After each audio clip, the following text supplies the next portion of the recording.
ज्या महाराष्ट्रामध्ये जगाच्या पाठीवरचा सर्वात आदर्श पराक्रमी आणि लोकांचा राजा, लोककल्याणकारी राजा, लोकशाहीची प्रेरणा मांडणारा राजा या राज्यात होऊन गेला, त्या राज्याचं हे दुर्दैव आहे. कारण जपानचा अडाल्ट टायगर नावाचा एक विचारवंत असा म्हणतो की शिवाजी महाराज जर आमच्या देशात जन्माला आले असते तर आम्ही डोक्यावर घेऊन नसलो असतो.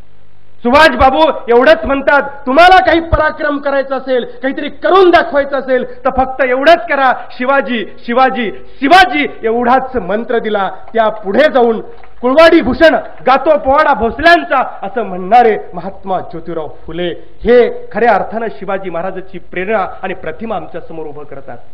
कर्मवीर भाऊराव पाटील जैन होते. रयत शिक्षण संस्थेची स्थापना केली.